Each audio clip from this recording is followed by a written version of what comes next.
Hello everyone, welcome back to Shonky Lab. I'm Elton, and this week I'm joined by guest producer, Mr. Lee Harvey. Hello. How are you, mate? You alright? Not too bad. Okay, how are you? I'm good. I'm stuffed. I'm still eating my food from Christmas. We got fucking shitloads, man. Yeah? Still got mince pies in the house. Yeah, but they'll last for like a year. Will they? For months and months. They can't die. Will they last until November, so I can eat them in November? I'm going to say yes. Like a warm-up to next Christmas. But then there'll be loads available in the shops in November anyway, so it doesn't matter. That's true, yeah. Eat them now. Oh, yeah. I just got to stop eating, man. Honestly, I feel, once again, I've been grazing for maybe a month of stuff. And, it's not good. I need to do some star jumps or something. Do you know what you could do with? What? Some scones. What? Some scones. Actually, oh, God. We're not going down that again. We're not doing that again. Okay. Well, I'm clearly not anyway, crying out loud. Right. So we're going to be talking about board games today. Now, there's no set agenda. I have nothing in front of me apart from an internet tab open on board games and images. And I think I'm just going to pick them through there. Because I've got a good relationship with board games. I don't know about you. Very good, yeah. Yeah? Because were you brought up on board games? Because I remember way back in the day when I was a wee nipper, before electronic games and pocket telephones were ever invented, I used to play board games quite a lot. Yeah, I used to have loads. I played a lot of war games, so with miniatures and things, and still do. But there was a lot of them made into board games, things like Hero Quest and Space Crusade and stuff like that. Mm-hmm. And then the usual ones like Monopoly and Game of Life and all that stuff. Yeah, always played games. Yeah, and always. We used to do it on like a Sunday. There was a thing in our house. We would crack out a board game on a Sunday, sit round the dining room table after dinner is cleared away, turn the TV off, put the countdown on so we could listen to the countdown of the charts, and play board games like Cluedo and Monopoly and other ones that we had. So, cool. I don't know if anyone else does that anymore. I suppose it's iPads now, isn't it? All the kids are just, it's an iPad, I'm going to play on that instead. And who can blame them? If I was their age and had an iPad, I'd probably be doing that as well. I don't, maybe with kids, certainly. But loads more adults play board games these days. Mm. I mean, I'm actually involved with a board game club. In Southampton, there's a board game cafe. So it's just like a normal cafe with, food and drinks and whatever. But the shelves and the walls are packed full of different board games. And you pay £3 to go in, and just go and pick a game off the shelf and play whatever you want. And they're all the latest ones, not just the traditional old ones like you'll see Jenga or something like that in a pub. Yeah, these are proper, current release board games. Anything from the short little card games right up to the huge, complicated, massive board games, proper board games. Yeah, I wouldn't mind having a go at that, actually. Just rocking up and playing like a 6-hour game. I think I'd love that. Yeah, you can do that. It's great. That's one thing I've got to do then. Because I've played the long games. Everyone's played Monopoly, haven't they? Yeah. Should we start there with Monopoly? Yeah, okay. Because it's an easy one to get into, and there's lots of stories about playing Monopoly. I have a love-hate relationship with Monopoly. In what way? Well, I love playing Monopoly a week after I've played Monopoly, and maybe the hour building up to playing Monopoly. When what do you mean, like you're sort of lying awake a week later thinking, oh God, if only I'd bought Trafalgar Square. I could have... No, I don't even, I hardly get the chance to build anything. I am utter guff at it. I'd like to get loads of friends and play that because I am terrible, and I guarantee you I spend half my turn in jail. And it's just through sheer luck of landing on go to jail. I think the last time we played it, I just got out of jail, and then you go to a chance and pulled out, go directly to jail again. And it's just so fucking frustrating. And there's my kids just lapping out, and look, I'm collecting all this money, I'm collecting all that money, because there's certain other rules with it as well that some people do play and some people don't play. Like the free parking. Yeah. So the money goes in the middle, all the fines, everything goes in the middle, and if you land on free parking, you get that, right? Yeah, I didn't know this until about a year ago. This is what I don't understand about Monopoly. So many people say that they played it at Christmas, or not this Christmas, but just generally, or with family or whatever, and they always have arguments. How can you have arguments? You've got a book with the rules in it. There it is. It says do this. I don't understand. And like you say, well, I've only just found that out recently. That's because it's been passed down to me. And this is how you play Monopoly. We all just sit on free parking going, okay, well, I'm not going to pay any bills here. Excellent. And nobody reads the rules. It's just word of mouth. And you naturally know how to play Monopoly because everyone's played it around you. Yeah. There's also, one thing I learned this year, you can bid when people don't want to buy a square. You can bid on them squares. Yeah, I learned that, but again, never played it. No, I've never done that. Never done it. And it was only after our monthly game of it seems, around here, that I learned that. So next time out, I'm going to be like, I'm going to stop you right there. I'm going to bid on this thing. And you can bid from jail? Yeah. Oh, wow. I'm sure you can. Well, you've been doing it, obviously. Well, I need something from jail, crying out loud. Yeah, of course you have to be able to bid from there, because that's where you always are, isn't it? Stuck in jail. Do you think it's a dad thing? Do you think as soon as you've got kids that something in the universe shifts and chance will mean that you'll always go to jail if that chance is available? I don't know, because my dad was awesome at Monopoly, and it was really frustrating. And he'd wipe the floor and clear up, and it would just be either my dad and my mum left, or me and my dad left, and it would just watch him just creaming all my money away, and I'm like, okay, I'll turn that mortgage that one, and he'd be like, thank you very much. And then it come that time where I just get so pissed off, be like, no, do you know what? That's it, you've won. Ta-da. Because it's a long game.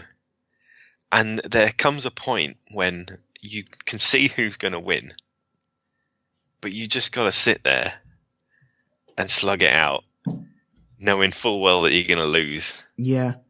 And keep going around the board, landing on the things, and while that winning person just collects a larger and larger stash of cash. Yeah. My son is really good at it. Yeah. And he knows he's really good at it. And I know he's really good at it, and I want to flip the table every time he's really good at it. Isn't it just luck, though, depending on when you land on the things? Or is there a skill at knowing which ones to buy when and things like that? I think it's a case of what you buy and when. If you're going for a row of colours, you need to have the luck to land on them. Yeah. But also, you need to know what you want going straight into it. Because I am absolutely terrible at Monopoly. Right, I'm playing you then. But it's my own fault. Because being a South Londoner, I'll insist on getting the Old Kent Road. Because it's the only one south of the river. Right. I didn't know that.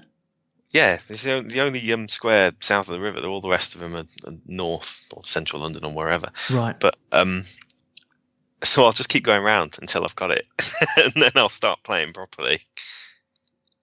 Oh man, yeah. So if somebody picks it up first when I'm playing, it's like, well, that's that finished then. Yeah, we're going to have a Shonky Lab, not episode, but maybe just a gathering of people, and play Monopoly in a pub somewhere. Yeah. Take over a massive table and right, okay, here we go. Thank you very much. Yeah. What were the pieces? I remember there was a car, a dog, a top hat. Yeah. Oh, what else was it? Because Danny Baker always says everyone in the whole universe that's ever played Monopoly has at some time tried on the top hat. Has put it on their head. You have, haven't you? No. Yes, you have. No, why would I do that? An iron, Jack Woodgate says. Yeah, an iron, yeah. Oh, hang on, here we go. Car, boat, hat, iron, Scotty dog. That's from Pieman 70. What one would you normally choose, though? I think I like the hat. The hat or the car. Right, because there's Monopoly Empire. Have you played that? No. Okay, Monopoly Empire is you just trying to grab billboards of very popular products throughout the world. Like McDonald's and Mattel and Fender, Xbox, Panasonic, etc. And you have a little slate in the middle that you have to fill up with your billboards as you go around and collecting them. It's like grabbing the roads, but they are billboards.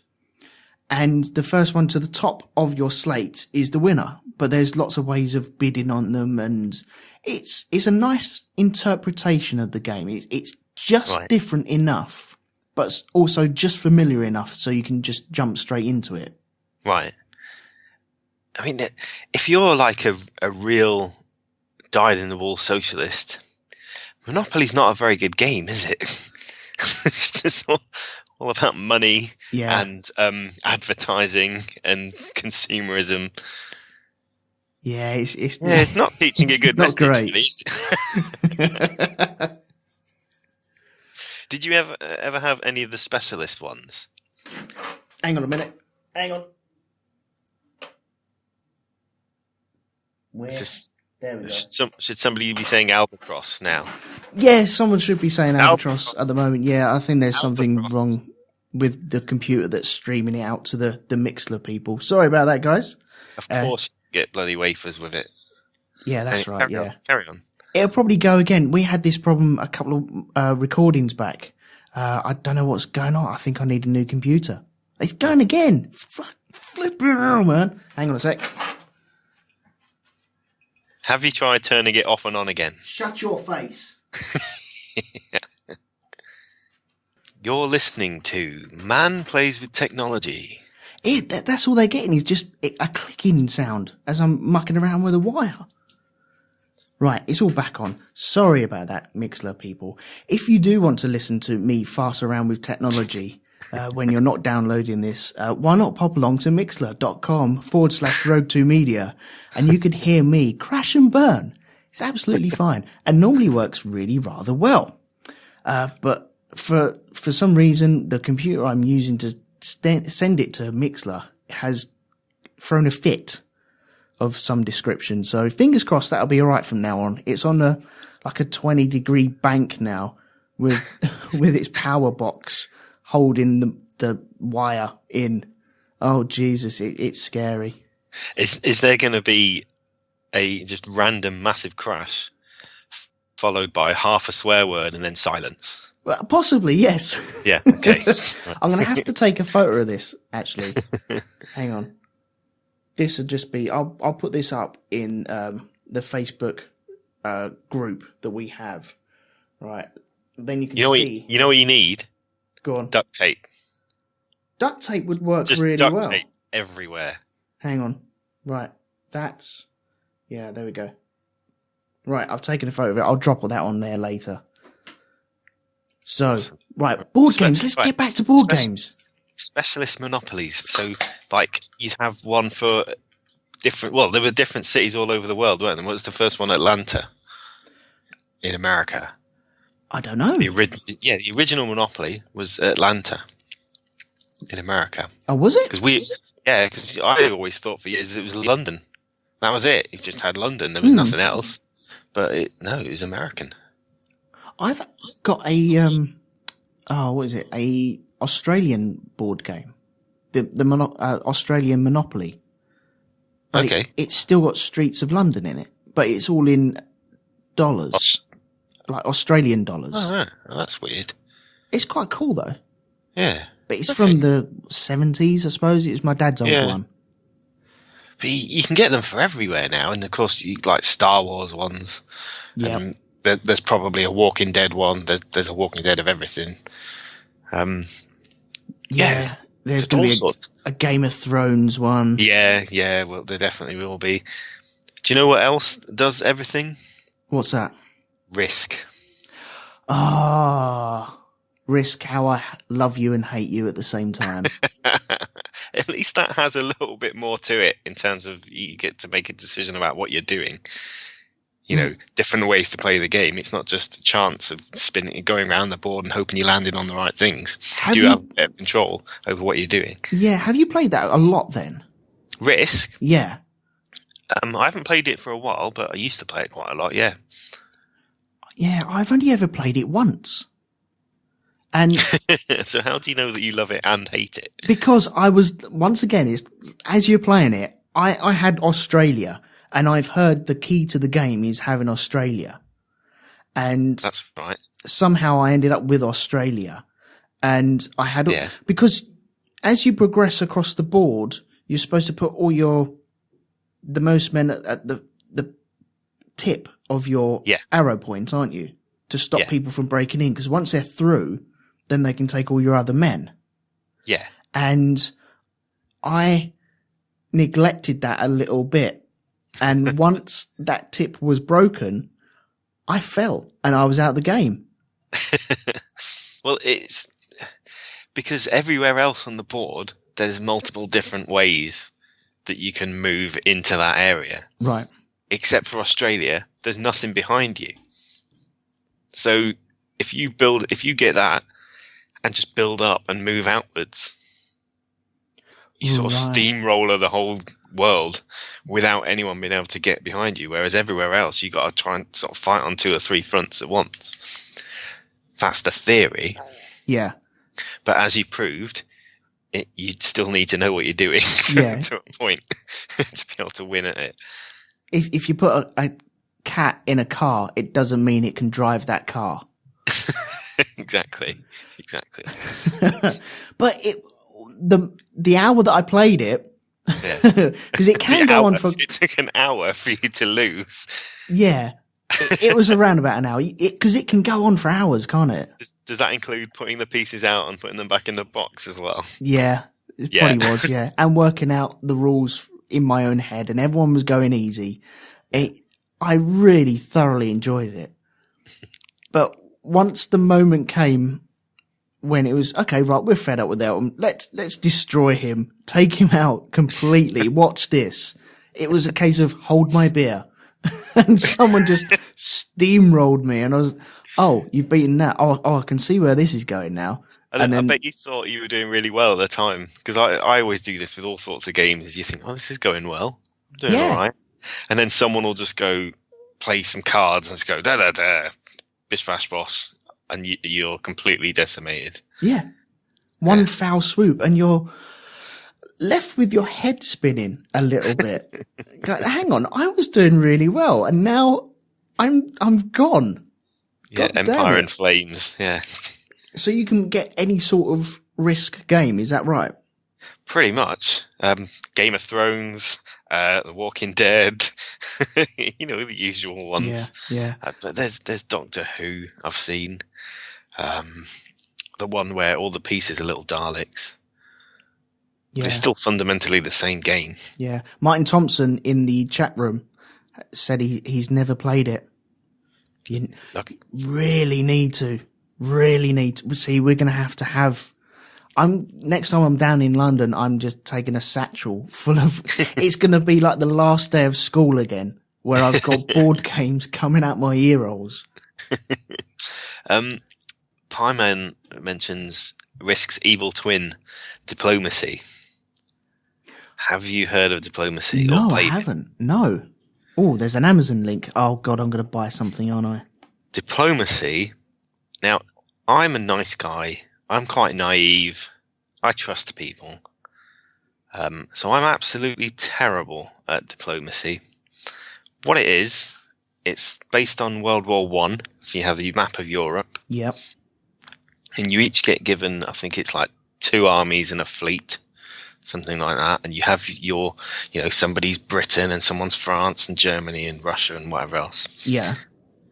But there's no dice rolls. There's nothing like that involved. You all have a set amount of time where you can talk to each other in the open or in private, go and have a word on the other side of the room or whatever. And you come up with alliances and plans and say, well, I'm going to do this if you do that. And how you win is people support each other to invade different areas. Oh, really? And you don't actually lose your pieces. They just get pushed back. Yeah. So it's like if 2 armies are going into one place, one army's going to one place supported by another, and there's only one defending, that defender gets pushed back. So you got to outnumber the other side, but you only have like 3 pieces really that you start the game with yourself. So it's all about diplomacy, about talking to each other. Okay. But here's the bit why I do terrible. All of the moves that everyone's going to make, you write down, and it's all done in secret, and all of the moves are revealed at the same time. So you don't know if the person you've said, I'm going to move into here, will you support me with your army? You don't know if they're actually going to do that until everything's revealed. Oh, okay. Because they could have been talking to someone else, they could have been talking to the guy you wanted to attack, and maybe they're supporting them instead, and you don't know how it's going to work until everything's revealed at once. So you can really stitch up the person you've just formed an alliance with. Yes. Oh, right. And that is why I'm rubbish, because I could keep being nice and going, okay, yeah, we'll do this. I want to be good. And then everyone bashes me straight away. Okay, add to basket. That is going in I'm going to be buying that. Diplomacy is absolutely fantastic, but also a bastard. Only if you're playing with bastards, actually. Yeah, I've just put that in my basket, in my Amazon basket, because Pieman70 put a link on there. God damn it, Pieman, you've already cost me money. And it's come up with people also shop for Risk Europe, Risk Continental game, and Axis and Allies. Right, I've got Axis and Allies. I can see it from where I'm sat right now. It's supposed to be well expensive, though, isn't it? I think I paid 50 quid for mine. Oh, really? Yeah. What are the 120 quid ones? Is that like an original? Oh, maybe. Maybe. It's been around for a very long time. Yeah, you can buy different years as well on Axis and Allies. So what's the main thrust of that game then? Because it's intriguing. I like all the World War stuff that you can get with this. Well, the version I've got is the whole world, because you can get ones for the Pacific, ones for Europe and North Africa, things like that. I've got the one that's everywhere. And it's for up to 5 players. So somebody's American, someone's Britain, Germany, Russia and Japan. Yep. And you play out the war, basically. Really? And you can there's loads of different units. So there's artillery, infantry, tanks, I think, battleships, submarines, bombers, fighters, and they all have different things that they can do. And you can build factories and you can research things. There's a lot to it, and it's the longest game to play. It takes forever. Does it? Yeah, it takes a long. You have to be able to leave it set up somewhere. I think it's not a game to have if you have cats. Oh, okay, yeah. Yeah, it's great, but it's big. There is something about setting up a board game and coming back to it the next day, all refreshed. I like it. Most of the times when we're playing Monopoly, we will set it up, have maybe an hour or two of playing it, and once you can see the kids getting tired, and my phone fucking ringing. Jesus Christ. I think I've just answered it, and now I've hung up on that person. Never mind. You just answered it, scream Jesus Christ down the phone, and hung up. Yeah, I think it may have been my mother-in-law. No problem then. Oh dear. We've played it at board games and left them up, and sometimes coming back, you're either straight back in it, or you need a couple of goes to get back in that. Yeah. And yeah, I like that. Well, I play a game that I've been playing for most of my life called Blood Bowl. Now, it's a Games Workshop one, the company that does all the war games and the miniatures and things. Yeah. But it has a board, which represents the pitch. And it's a game of American football in a fantasy setting with orcs and elves and dwarves and whatever else. Is this like Speedball? Yeah, similar, but more Lord of the Rings rather than futuristic. Okay. Yeah. But what made me think of that is you saying about setting them up. Well, I play in lots of tournaments, and you've had to play 6 games over 2 days. And quite often, by game 3, you're like, oh, God, what? I've got to play again? This is ridiculous, especially if you're losing. 6 games? They last about 2.5 hours each one. That's cool, though. I like the idea of it. Yeah, over 2 days, 6 games. But if you're not winning, if you're doing badly, you're like, oh, can't I just go home? Can't I just stay in the pub?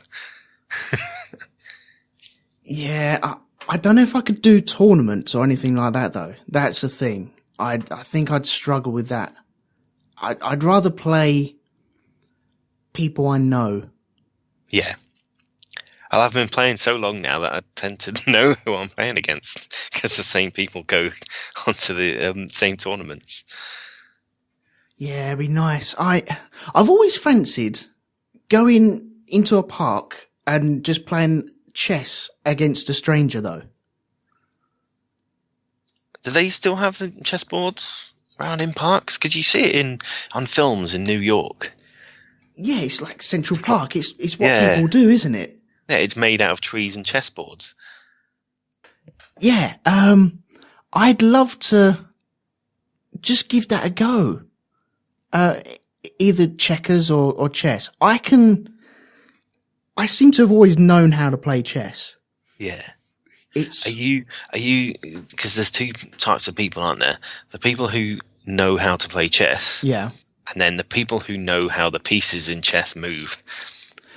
It's not the same thing. No, it's not, no. Because I am definitely a person who knows how the pieces work, but don't know how to play chess.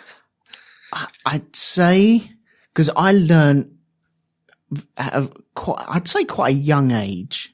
I suppose I knew how the pieces moved by 8 or 10, I think it was. Right. And I enjoyed it. I really did. And I played a lot.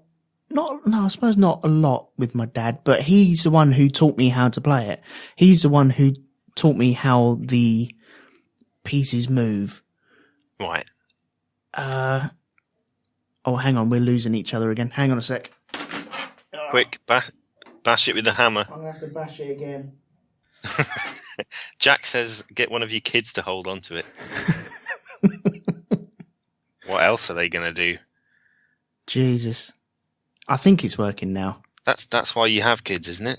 Yeah, to hold. To hold things for you and to give you an excuse to go into toy shops. Yes. I've been into Toys R Us, and there's a board game aisle, and most of it is full of utter guff and crap. Yeah, I'll get onto that in a minute. What were we talking about before it all went wonky again? Chess and you playing when you were little. Oh, yeah. My dad taught me as I was quite a young nipper. So I knew how the pieces worked. And then when I was at school, we did have a chess club. I was one of them kids that in the first and second year there was a chess club, and it was where I learnt how to win in 7 moves. I think it is. You can win in 6 or 7 moves. No, I don't believe you. Oh, are you joking? No, you can't win in 7 moves. You have to make about 400 moves, and both of you end up with 1 piece each. No. that's chess. I know, but there is you can do it within like 7. I'm sure it's 6 or 7 moves, and you can have checkmate. And that chess club is where I learned how to do that. And you must have been really popular. Oh, it was so annoying because everyone knew the moves, and so as soon as you saw the first 2 or 3 moves, you were, hang on a minute. But surely there's a way to counter that, so if they knew it, they could do something against that. Yeah, you just move a different piece. Yeah.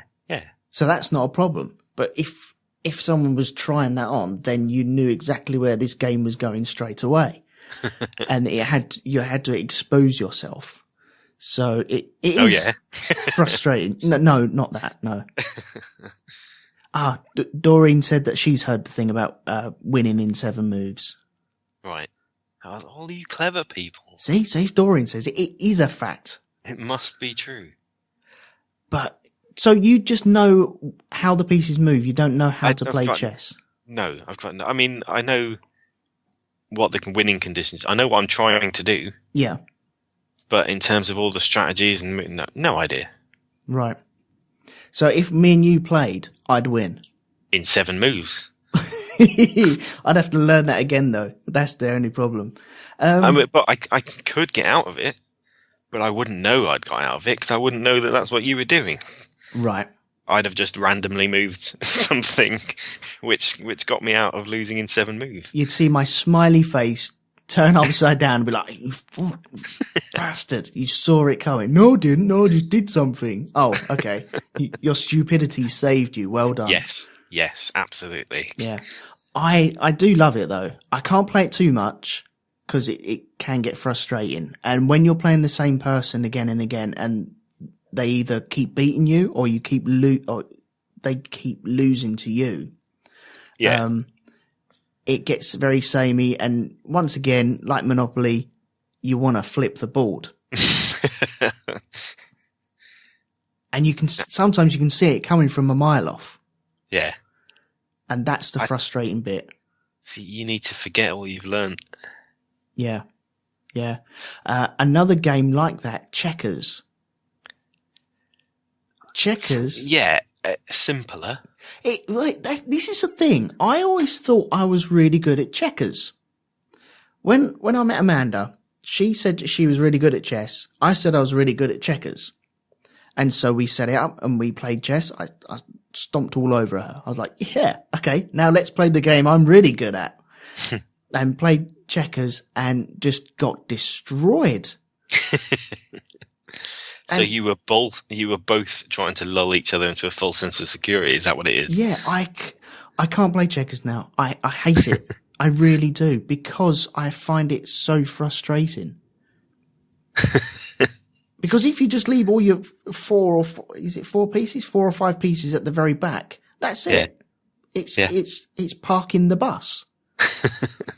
And you can't break that down. You need someone to step forward and really go and make a game of it. Otherwise, it can get very stagnant. There are some games like that, though, aren't there, where it's just... I mean, I suppose Monopoly's like that in a way. You know, whoever ends up with Park Lane and Mayfair, you just keep hammering hotels on there, and that's it. You're done. Yeah. Deacon Duck in the chat room says, "King me, Elton." Up yours. So what other games did you want to talk about? I know you mentioned some in the green room. Oh, what was it? Okay. Well, I'm partial to a game of Othello.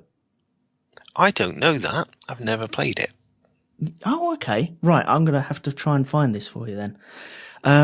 Othello is a board. I can't remember how many squares it is by, but you start off with 2 black counters and 2 white counters. in the middle of the board. And the top left would be a black, top right would be white, and vice versa for the bottom row, right? Yeah. And your idea is to, let's say I'm the blacks, I have to put my black counters on the opposite side of your white counters to my black counters, and then I get your white counters, and then they turn over to black, because you can turn the counters over. They're like a white one side, black the other side. And the idea is to get more counters than the other person. And it's a game where you can look like you're winning, but really the other person is absolutely destroying you, and he's just waiting for that time to happen where all of a sudden one piece goes down, and then you get a whole row of that coloured piece, and then from there on you can take half the board. And I love it. And if you want to get good at that, just go for the corners. Just try and if you get a corner, then you've got that corner. You are not going to lose that corner. That's the good thing about it, because nobody can put a piece on the opposite side of your counter in the corner. So is it kind of like a sort of freestyle checkers? Kind of. Just looking at it now. Once you've placed a let's call it a token. Once you place one of them down, it doesn't get removed from the board. It only ever gets flipped. Right, okay. So there are points where if you ended up with one corner as a white, and then the rest of that diagonal line down towards the opposite corner is black, if you manage to get a white corner in white tab in the opposite corner, you would get that whole diagonal line across the board. Once you've got that, then you can take other counters, because you've got a whole row in the middle of the board that you can flip up to. And you can sometimes lay a counter down, and you can take maybe 4, or even, if you're lucky, how many directions would it be? It would be 8 directions. Yeah. If you're really, really lucky. Does it take a long time? No, it doesn't. No, it can be done within 20 minutes. Cool. I've never played it. No, I don't think I've even seen it before. No, I know. It's really good. Really good. Okay, well, put that in the bag. Yeah. When you cart all your board games down to London. Another game that I bought Amanda this year was Go. And that's supposed to be older than chess. Yeah, they test computers on that, don't they? You know, for artificial intelligence and things. Yes. See whether it can win at Go. Because there's something like there's more moves than chess. I don't think there's infinite moves, but there are thousands upon thousands of different variations of this game. Right. And I'm still learning the rules, because I had a test game with my daughter. Right. And did she know how to play?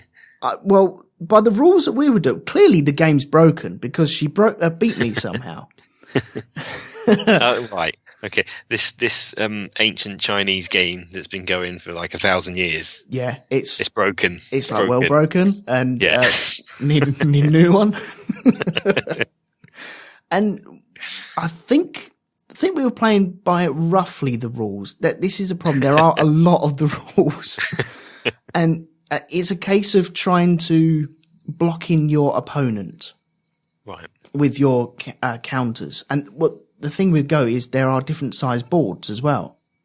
And if you get the bigger boards, then it's a more strategic game which can go on for hours. If you get the smaller boards, it's less strategic, and you can be in and out within an hour. Okay. So it's interested in that, guys, that you can find out your happy medium. I think there's 3 different size boards. So if you're only good at playing on the small board, then just go for that. Or if you want a long ass game, then go for the big board. But I'm still trying to learn the rules at the moment. But it just fascinated me, it being older than chess, and there's so many manipulations of the game that I wanted to get it in the house. I was going to say, like, is it like chess where there's, is there a way that you can win in 7 moves, or is it every single game's quite different and different things happen and you can play it a different way. There's a lot of mind games in this. Why? There are lots of mind games in this. Bearing in mind, I've only played one game with my daughter and she beat me. But, so you got beaten by your daughter at mind games? Yes. Right, okay. Yeah. She's a Jedi or something. I don't know. No, you're absolutely right. She is amazing. It isn't that you're rubbish. Yeah, exactly. Yeah. I created a genius. What are you on about? Yeah, well done. Yes. Good work. But I would recommend that once I learn how to play. In a way, you won. Yes. I like your thinking, and your thinking is good. Yeah. So Go and Othello, they're coming down to London. Yeah. We're not going to have time for all these games. No, you'll be all right. Or can you be like one of those people who plays loads of games at the same time? I'll be like a one-man band just walking into the pub. So there'll be like lots of people. It'll probably be the Imperial. Yep, most probably, yeah. And we'll all be sat down one wall with a different game in front of us. Yeah, we just turn it into games day. And then you'll be playing everyone at that game, just going up and down, having your turn and go on to the next game. Oh, I like that, yeah. I like the idea of that. And, losing every single game all the way up the pub. Oh, as if I would. Another one that we were introduced to, I think last year or the year before, Rummikub. I have played this. It's not quite a board game, but I think it goes in the board game cupboard. So, as far as I'm concerned, it's is it like Scrabble but with numbers? Yes, but there's no board at all. You just have counters with numbers on them, and the way you win is by getting rid of all your counters. The only way you can win is your first move has to add up to 30. So all your counters, you need to get runs. It's like cards as well, where you can have a run of 1, 2, 3, 4, 5, but they have to be in a colour of all reds or all blues or all oranges or all yellows. I can't remember. The blacks as well is one of the colours. Or you can have a 13, a black 13, blue 13, a red 13, and a yellow 13. And you can drop that down onto the board as well, because you haven't got, they're not allowed to have the same colour. So you can't have 2 blue 13s in your go. Right. Does that make sense? It's like, no, I have played it once. Yeah. It's just a while ago, and I don't remember much about it. I remember it being like you say, all the counters are in a bag, and you have to draw them out, similar to Scrabble with the letters. Yeah, and place it down.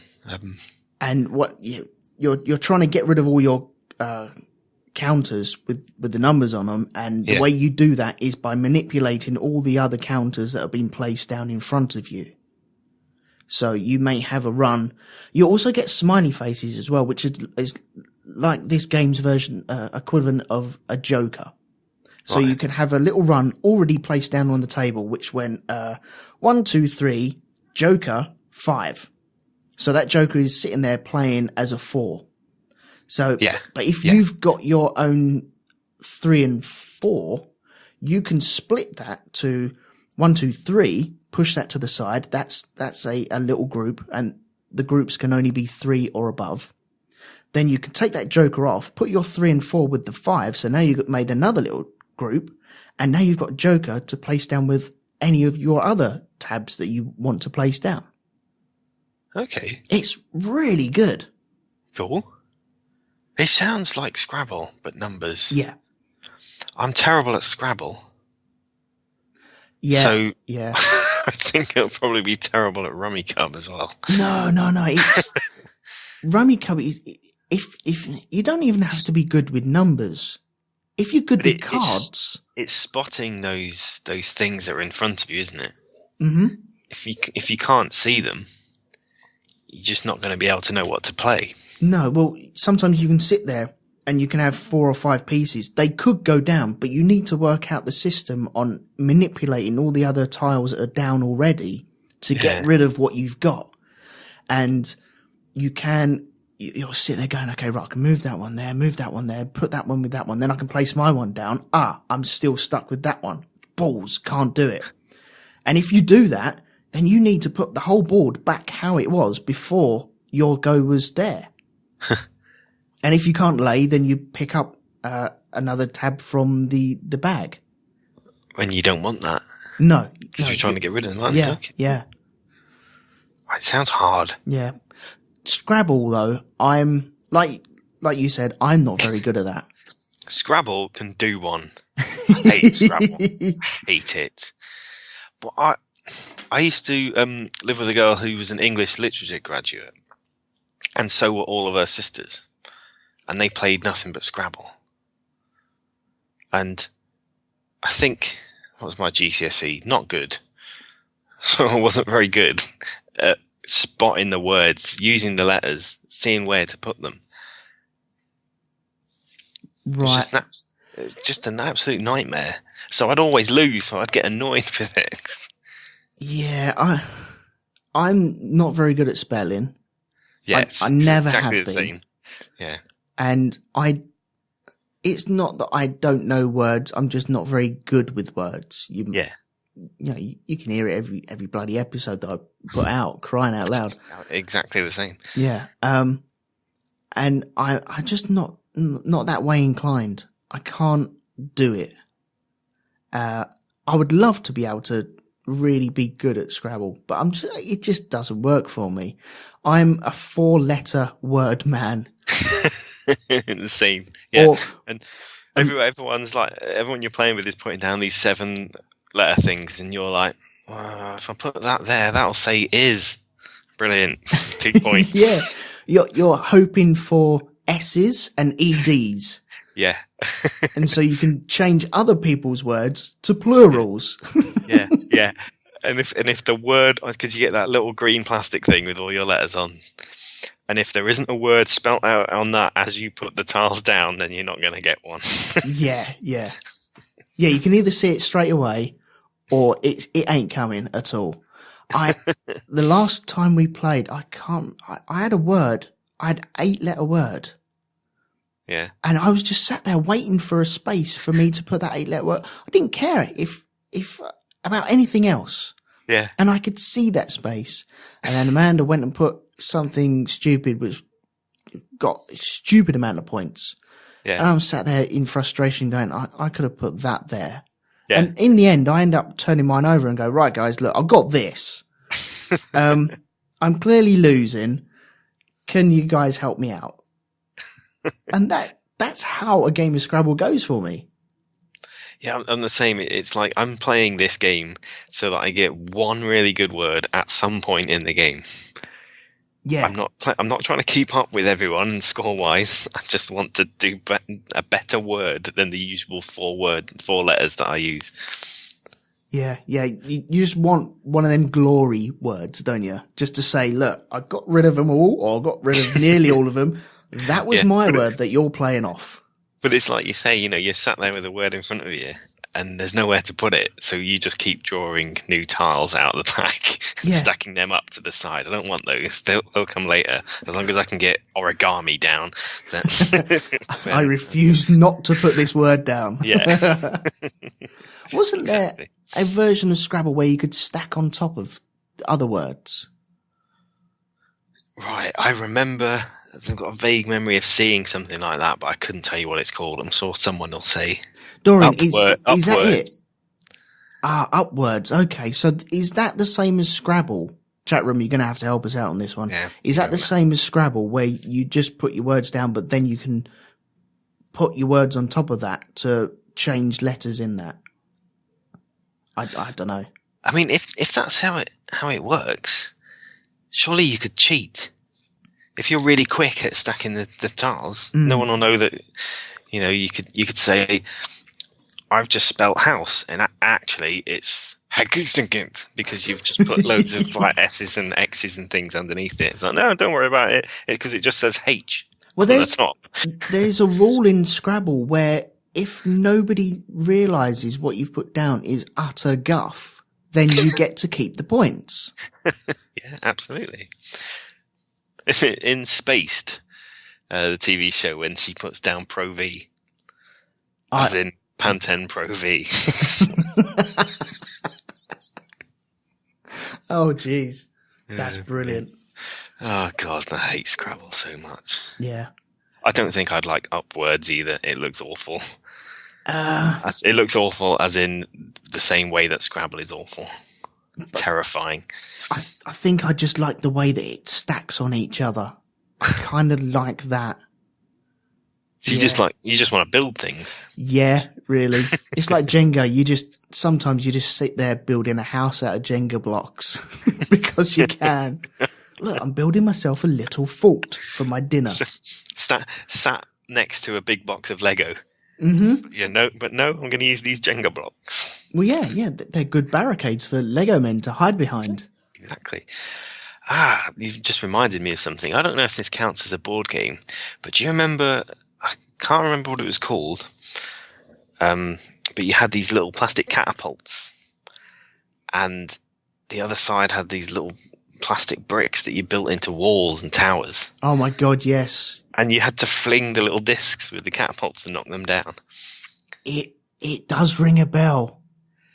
Is it it's castles and catapults or something like that? It's before health and safety became an issue, isn't it? Oh, here we go. Yeah. Yeah, crossbows and catapults. Oh, crossbows, yeah.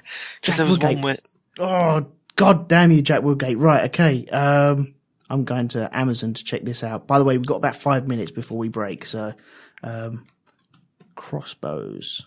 Yeah, because there was a little crossbow. They all had elastic bands in them. And you had to fire these little discs. Oh, that was so good. Can you still... Oh, I've just put crossbows in Amazon and I've got crossbows. Oh, Jesus Christ, I don't want to buy a crossbow. There we go, starter pack. Can you still get it? I don't know. It doesn't look like it. I don't know if someone can put a link up in the chat room for us that they can... Oh, no. Jack's put a Wikipedia thing. Because I need to be reminded of this. Crossbows and Catapults, also known as Battlegrounds, is a game of physical skill released in 1983. It's since been published several places. Blah, blah, blah, blah, blah. What's the gameplay? The gameplay set two opposing game mats on opposite ends of a flat surface. Players place their towers over treasure graphic in the center of the mat and build the wall around their tower using 12 wall pieces. This is brilliant. Yeah. Did you never play it? No, I never played it. No, I remember it. I remember the adverts for it. And you got the little guys with the shields and the swords, and you put them around, and you would fling. You either had a little crossbow, right, or a little catapult that had elastic bands around it, so that you could fling these little discs at your opponent's stuff and knock it down. There are 4 different ways to win: knock over an enemy tower. 2, capture all the opponent's projectiles. Oh, that's just cheating, surely. 3, get 4 spies into the enemy courtyard. And 4, knock over the enemy tower or out of the way and land a projectile on the secret treasure beneath. So it's a great game. It's a board game where you get to throw shit around in your front room. Yes. Oh, man. Right. Oh, jeez. I shouldn't have done this episode because it's going to cost me an utter fortune. And probably one of my children's eyes as well. That's okay because you've got 2 kids. Yeah, that's right. Yeah, exactly. You got a spare. That's all good, right? Yeah, no problem. There's one. Do you remember Rampage? No, I don't remember that. The computer game, where you were a big, sort of King Kong, big lizard, or big wolf, and you went around smashing down buildings. Oh yeah. Well, there is a board game of that now, where you again physically smash down the stuff. You have to flip this disc across the table and knock stuff down. Really? Yep.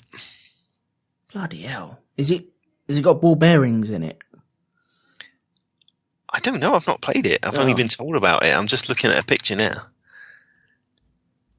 It just reminded me of that, thinking about, actually throwing stuff around the room. I can't seem to find it. Just search for Rampage board game. Okay. I've got the DVD up for some reason. Board game. And there's like a little mat with a city on it, streets and things, and you build up the little buildings, and they all have little people in them. And you get the people to, I assume, to eat them. Oh, okay. Bloody hell. And you've got to flick the tokens across to knock stuff down. Okay, the one I'm looking at is £194 in Amazon. That must be an old one. Yeah. Christ. Right. Okay, are you all right to come back for a second hour? Because we're running out of time now. Yes, no worries. Because we got Mousetrap to talk about. We've got Ludo. Yeah. Everything. So loads of stuff. People in chat room, thank you for joining us. Sorry about the technical issues. It seems to be a normal thing now. So it's one of them things. It's called the Shonky Lab. What do they expect? Exactly. Yeah. It's my get out clause. What can I do? Get out of jail free card. Yeah. I clearly need lots of them. Please join us in around about 15 minutes. We're going to go off, grab some drinks and rehydrate and get ready to talk about bloody Mousetrap. Definitely. Brilliant. Well, people listening to this on the podcast who have downloaded it, by the way, people in the Mixler room, please still download this. Otherwise you're cheating. That's the rule. You come into the chat room, you still have to download it. And we do know where they live. Yes, we know. We will know. We will find you. So people listening to this, we're going to be back in 2 shakes of a lamb's tail, and we'll carry on as per normal. So we'll see you again very soon. Bye-bye.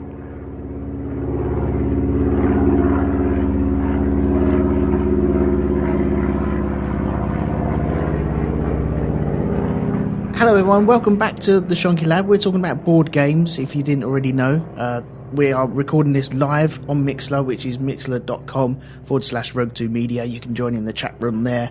People will be putting stuff up and probably bitching about Mousetrap in very short moments. In the chat room at the moment, there's a game of Cluedo going on. Is there? Yeah. They're trying to work out who it is. Should we talk about Cluedo? If you like. While we're on it. First off, just news. Yes, my mother-in-law did hear me say, for fuck's sake. What, before you slam the phone down? Before I rip the battery out of the phone. So now she probably thinks I'm really cross. So, well done, Elton. That's another balls up you've made. Yeah, just chalk it up with the rest of them. It'll be fine. Okay. Okay, Cluedo. Then we'll do Mousetrap. Why not? Yes. Cluedo. I love Cluedo. Yeah. It's not a game I've played a lot, but I always used to trying to get it right before you've got all the pieces. Because if you guess and you're wrong, aren't you out? Yes, you are. Yeah, so I'd get most of them. Right. And then try and get that last one and go for broke. I've only won once doing that. I think it's a really good game because you can really frustrate people because you'll see people walking on the board trying to get to a room and they'll stop short, maybe 2 squares short of getting into a room, and you can call them all the way across that board into your room where you are. Just to, even though you know it's not them, just to ruin their chances of finding other bits, which I love. I love that. And when it happens to me, it's so frustrating. That's one of the great things about board games, isn't it? There's so many little ways of being able to stitch other people up. What we enjoy the most about playing them. Yeah. So Martin Thompson in the chat room has, he's got Cluedo and he's hidden it all. He's playing Cluedo. Yeah. for the rest of the chat room then, yeah? Yes. Oh, they're trying geez. to work out who it is. Okay. I Mrs. haven't had my guess yet. Have you not? No. Can I do mine now? Yeah, do that because I've got to get the wiki out to remind me of what I can guess. Oh, I'm just going to guess Mrs. White in the library with the rope. There we go. Right, I'm going to go Colonel Mustard in the kitchen with a revolver. Cool. I'm looking forward to the answer very soon. And I'm sure the listeners are as well. It's like when we played, what was the card game we played last time? Price is Right. No, was it the Price is Right? Oh, yes, yeah. The higher and lower game. Jesus. Yeah, that one. Hiya. Oh, Pie Man's got it. Pie Man got it right. It's Mrs. Scarlet in the library with the lead pipe. Oh, well done, sir. Which ones did you guess? Did you get any of those? No. No, neither did I. I don't think I did anyway. Be terrible policeman. Terrible. Oh, brilliant. Yeah, Cluedo, I love. I can play that anytime. I do get frustrated, but I find it's a fun game. Yeah. It appeals to me playing these kind of games where you can put some kind of story to it. It's like there's something going on and you can use your imagination a bit more. It's why I never really like playing games like Scrabble and things like that because I just can't get my head into it. It's like solving puzzles. Scrabble's a points-based game, though, isn't it? Yeah. And you'd rather have a story-based scenario? I'd rather have something with events and characters and things like that going on. Yeah. A name, something that I can say, okay, I'm doing this, or I've got to find out this, or a different world, that kind of thing. A bit more of imagination rather than just a puzzle type thing. Right. Is that the same as, because I know you do these board games where is it paint the figurines as well? Yeah, like the war games. Yeah. Right. And I suppose that is very similar to what you like, or the aspects you liked in Cluedo. Yeah. So you, like a role play, Cause it's like you're in a place, aren't you? Trying to find something out. Yeah. It's a little bit more, though the game mechanics are probably still quite similar to loads of other games. You know, you're still just rolling a dice and moving around. There's just that little bit of imagination attached to it, which I like. Yeah. Oh, I've just seen in the chat room, Pie Man has put up Ghost Castle. I was thinking about this when I was making a cup of tea. Every year, some friends of mine hire out a holiday home somewhere, usually in Yorkshire or North Wales or somewhere. Yeah. And we fill the fridge with food and beer, and we take loads of games, and we just go up there for a couple of days and play loads of games. And this year, my friend brought Ghost Castle. Right. And it was one of the most successful games of the weekend. Playing this silly game that's been years and years from the 80s. Did you ever play it? No, I've never played it. I've seen it. I think my friends had it. Yeah. And because it had little, there's movable floors, aren't there? Yeah. What it was, there was like in the middle, there's this little plastic tower with stairs going up to the top and a skull on top and a hole. And the idea was, sort of coming off this thing are 4 walls, separating into 4 different rooms. And at each entrance into the room was a different trap. And you roll the dice and you move around the board. And on the squares are different things. And if you land on one of the trap squares, you have to put the plastic skull into the plastic tower. Yeah. And inside there, it would just randomly roll in a different direction and set off one of the traps. Oh, okay. And if you were in the trap zone that got set off, your little figure got hit by an axe or whatever it was and got knocked over, and then you had to go back to the start. Oh, brilliant. Yeah. And you had to keep doing this and the winner was the one who got to the top of the stairs of this tower. I remember the advert for it. Yeah. See, they've got a new version of it on Have they? on Amazon. It looks like it's built of the same construction with the tower in the middle, the stairs, and the movable floors. It's just been updated. Okay. I think you can buy old versions of it as well. Probably. It was really simple. You were literally just rolling a dice and moving that amount of squares and hoping you didn't get caught by the traps. Right.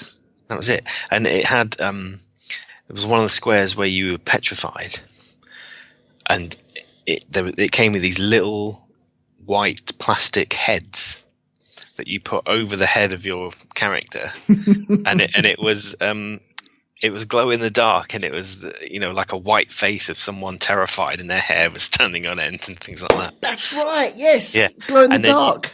And you missed the go if you had that, or you had to do something to get unpetrified. I can't remember now. Oh, right. Add good. to basket. Jeez. They've got a Ghostbusters version of it. Oh, I'm not going to go there. You want to keep it real. You want to get the original. Yeah. Okay. Okay, let's do the mousetrap because we're talking about traps and stuff. Yes. I had an original mousetrap. I think I did too. It was given to me by my cousins, and I think I used to play it correctly because you had to build it up as you went around the board, didn't you? Yeah. But then the fun with that game is that you didn't have to play the game. You could just set it up and have hours of fun just trapping stuff. Exactly. No one ever actually played the game. No. You just built the trap. No, we played the game a few times and really enjoyed it. Yeah. But they've updated it. Have they? Yeah, it's totally different now. Oh, is this health and safety again? Well, yeah, because it might be health and safety because you did get a big ball bearing in the original one, didn't you? That went down the wibbly wobbly slide. Yeah. Also, the diving man was chewed up quite badly by a cat, I think. And there was another ball that went into a bath. Yeah. The diving man was the best. Yeah, and it worked every time. I thought it was brilliant. The new one now, though, well, this is 10 years ago. I don't know whether they've updated it again and gone back to the original, but the one that we bought, which we thought we were just buying mousetrap, is a big square board, and in the middle of it, you've got a big toilet. And like the Ghost game, you'd put ball bearings into this toilet, and at certain points, you'd have to flush the toilet. And if you're in that area, then a ball bearing would randomly come out of a trap and then either trap you or your friends. So it is, it does share some similarities with that Ghost House. But it just wasn't Mousetrap. That's the problem. Everyone's got, from my age and younger and older, they have memories of playing Mousetrap and just building it or playing the game and the wibbly wobbly thing with the ball bearing, the boot, kicking it down the stairs, and and the diver, and the ball going down that table where it goes left to right very quickly, and then hitting the man would dive into the big water thing. That's right. And then that set off the mouse set the trap off, wouldn't it? Oh, it was. Did the mouse trap always set off, or did it sometimes get stuck halfway down? I think we played. If it got stuck, then that was it. That was your turn, and you got out of it. Yeah, that's what I thought the game was, wasn't it? Like if it didn't come down, you got out, you won or something. Yeah, it's like the real life guillotine. If it doesn't chop your head off 3 times, that's it. You can walk away from it. Yeah, exactly. If it only goes halfway through your neck the first time, you just get. But yeah, I do have fond memories of it. I would love to play an old game of that. Put it on the list. Bring it down to the Imperial. Right, I'm going to look for it on Amazon, see if it is on there. For the Shonky Games night. Yeah, I said I wouldn't do an Amazon episode again, but it seems like I'm doing that now. Just going through there and trying to find bloody... Shonky Lab, brought to you by Amazon. I've actually got mousetraps come up. Clean kill mousetrap. Oh, jeez. Humane mousetrap. Yeah, because it would be a terrible thing to catch mice with. It wouldn't work very well. I'm looking for a board game, aren't I? Christ. Right, board game. Yeah, I think it's got the version that I had. Let me just double check. Yeah, if you go to Hasbro Mousetrap board game, that's the one that they've reinvented, and it's not very good. I'd say stay well clear of that. It's just not the game that we used to play as a kid. But they do have a 1996 version. Oh, there we go. That's 34 quid. That looks like an old raffle thing. You are not going to have much money, are you? No, I'm not. Either that or all of your Christmas presents are going to be bought really early. Yeah, people just looking at my bucket. Or basket, sorry. Right, someone's mentioned Kaplunk. I don't really know about Kaplunk. Oh, I don't think I ever played it. Was that the one with the plastic sticks in the plastic jar? Yeah, it takes 3 hours to set up.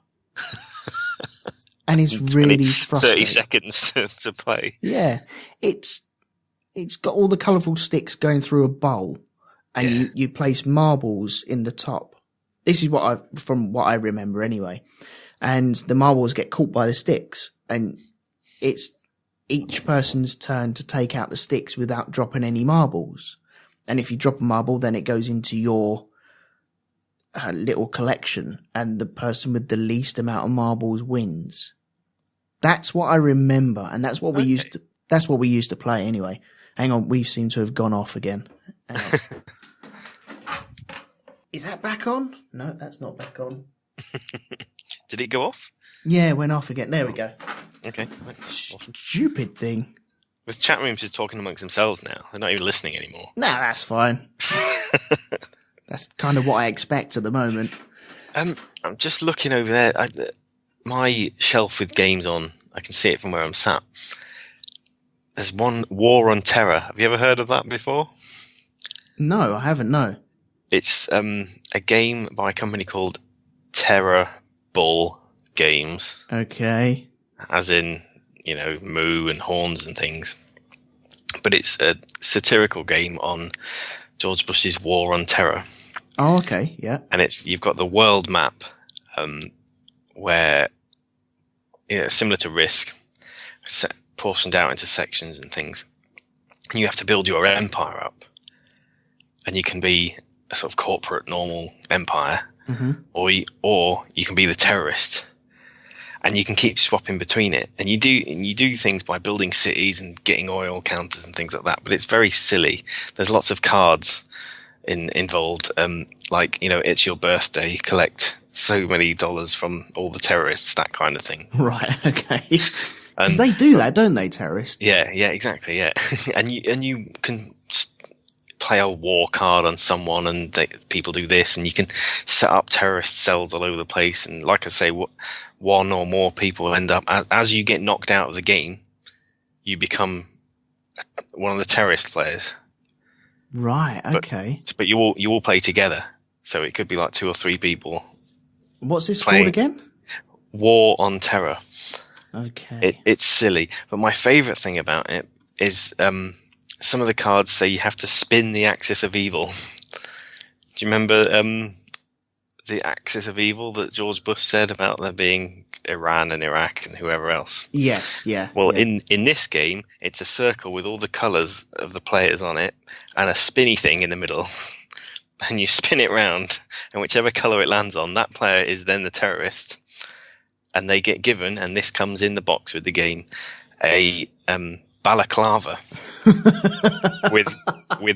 with the word evil on the top, and they have to sit and wear it. Oh, brilliant! Until you spin the axis of evil again, and then it passes on to another person. And while you're wearing the balaclava, you're a terrorist player, and you can only draw from the terrorist decks and things like that. Yeah, it's very silly. It's a good game though. It actually works quite well. I like it. There's a second edition one on Amazon for £150. Really, that much? What does your box look like? It's yellow and red. Has it got Indiana Jones War of Terror on the front? That sort of font. I can't see it from here. I'll just have to have a look. I think this is one. Right, I'm going to drop it in the link in the Mixler for you just to see. Yeah, if you guys want to buy it for me as well, I don't mind. Just saying. I think that's it. It says the board game. Hang on. I'm just looking now. It says includes evil balaclava. Yes, that's the one. Yes. With all the cartoon stuff on, yeah. That's amazing. That's a lot of money. Yeah. Maybe it's out of print now. I'll bring that to the gaming thing. Yeah. Why not? I forgot to mention. Yep. With the chess game. Oh yeah. I have tri-chess. Have you ever played tri-chess? I take it that's chess, three-way chess. Three-way chess, yeah. I flipping love it. I haven't played that. I flipping love it. We had a couple of games. I bought it for Amanda for her birthday. We went down to there's a little antiques place near us, and they make this homemade stuff there, and they're small chess pieces and large chess boards and very ornate chessboards and handcrafted ones, and they had this three-way game, and it folds out. You can put all your pieces back inside. It's like a big pocket, so you can keep all your pieces in it and fold it up, clasp it together, and that's it. It stays on the shelf, and it's half a chessboard. And when you want to play it, you just fold it out, tip all the pieces out, and you got 3 games of three-way chess. And because it's three-way, you're attacking both players at the same time. So how do you have to win against both of them at the same time, or you take one out and then the other? That's what we were playing. It ended up you'd gang up on someone. Right. You'd see that someone was losing, so both of the people that were not losing would take out that person losing, and then you'd attack each other. That's the way it happened for us, anyway. But yeah, it's really good. What would you do though? Because you'd have to think, well, I can go and get this person out, but then I might leave myself in a bad place for the other person. If you just sort of hang back a bit. Well, the way the board is it forces you to attack both people at the same time, because the way it's laid, it's like a pentagon. Right. And so the way the squares spread out as they get towards the center of the board, you find your team or your whole army splitting into 2 anyway. So your left side will be attacking your left-hand person's right side, while their left side will be attacking your right-hand person's right side. It's you have to see it to really understand what's going on, but it gets really confusing in the middle of the board. So you'll have a knight, and they can do that L shape jump that they do. Yeah. And if you hit the middle of the board, you can go 3 or 4 different ways. So you could attack either player. Oh yeah, I've just got a picture of the board up. That's mental. Yeah, but it's really good. Red chess pieces. That's so weird. Doreen's asking, is this the one? In the chat room. Hang on. Yes, that's the one. I've got that. That's the board that we have. Oh wow, look at that. And they are really pretty boards as well. They're really nice. And it gets complicated in the centre. Yeah, because I suppose one at a time, isn't it? Oh, how do pawns move? Just one square. No, but in terms of diagonally, when you got to take something. Well, then they just take the diagonal square. But that middle one looks really complicated. Yeah. That's where it does get a bit iffy. Where's the diagonal square in the middle? Okay. This isn't really for radio, this. No, it's not. No. But I would suggest people go and find a 3-player wooden chess set and have a go. It is worth it. I definitely want to have a go at that. I've heard of 3D chess. Is that the one where you can go up and down? Yeah. I've never played it. No. But I've seen it. I mean, they have it on Big Bang Theory. They always talk about it. Oh, I've never seen it. I've heard of it, but... Yeah, I've just found a very strange board. I'm going to put that up there as well. Can I tell one while you're doing that? I'm going to tell you a really crap board game that nobody should buy. Go on. Scrabble. We've been over that one already. The TV show, which I love, The Cube, is it's people in a massive box doing really easy tasks and making you scream at the TV, going, "That's well easy! I can do that. I can jump over a hoop. What are you doing? Or I can put a ball or wind a ball on a pole. What the hell?" The board game for it is just utter shit. This was like 25, 30 quid's worth of just wasted money. It's about... You bought it then? Yes, we bought it, yeah. Because we thought it might be good. Because, how hard can it be, really?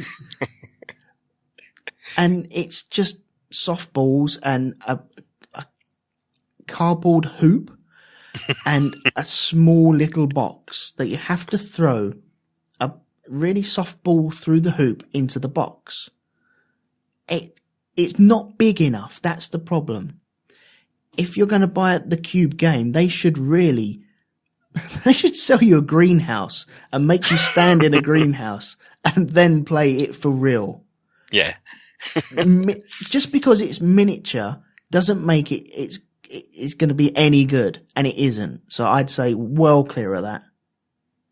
Jack Woodgate said he's just seen the Crystal Maze board game for $1.99.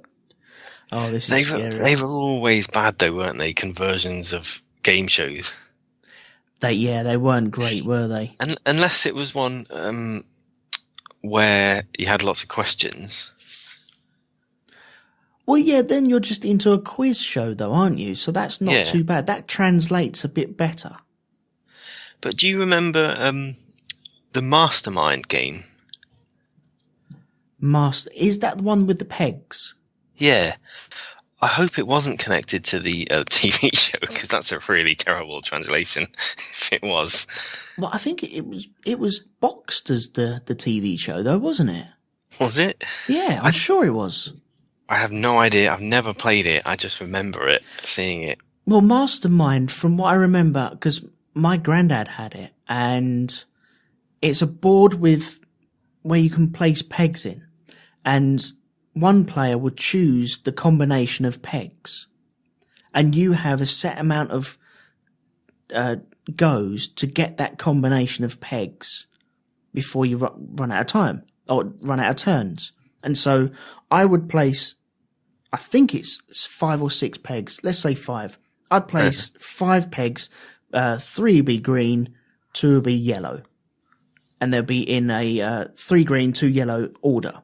And then you'd have 10, 15 goes of trying to get and match exactly what I've done, but you're hidden from what I've pegged down. Okay. I think it's quite a good game. I think it's quite good, actually. And sounds hard. Well, I think you can give them hints of, yes, you've got 2 right.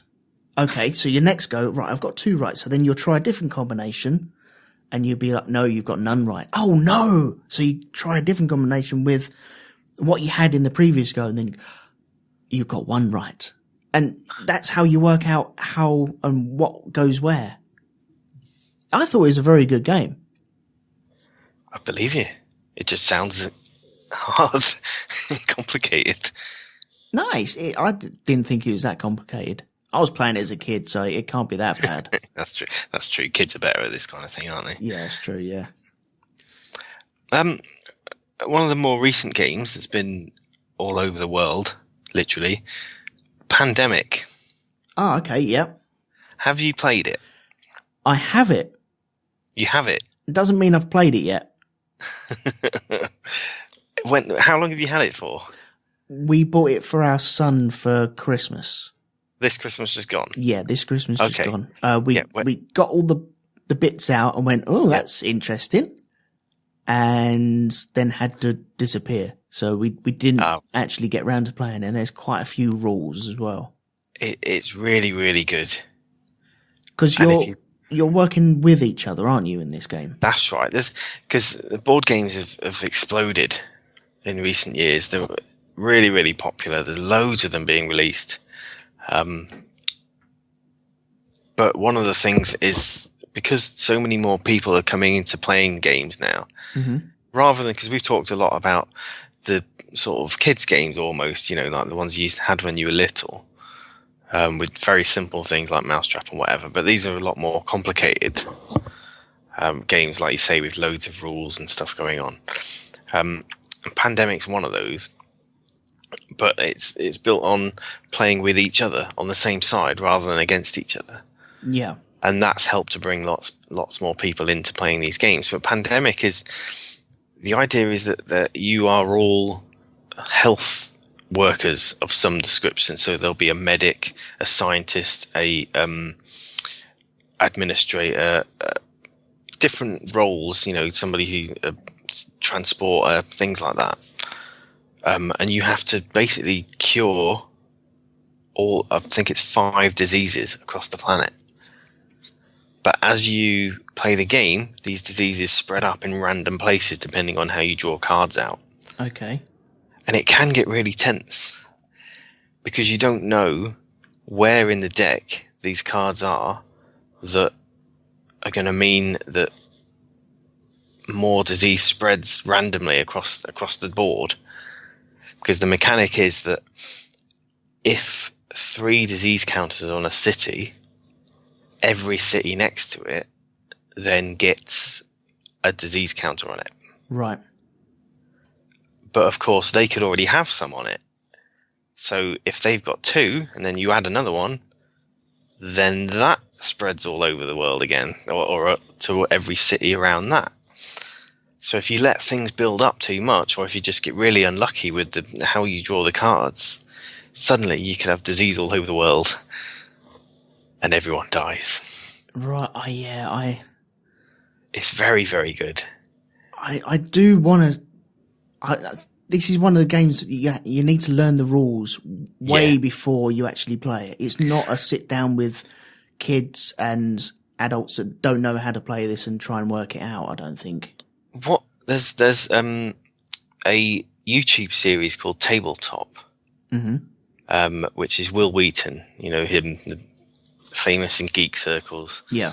And he gets in some of his friends and they play. It's quite good production values and they play, it's quite nice. It's not just a sort of cheap run YouTube thing.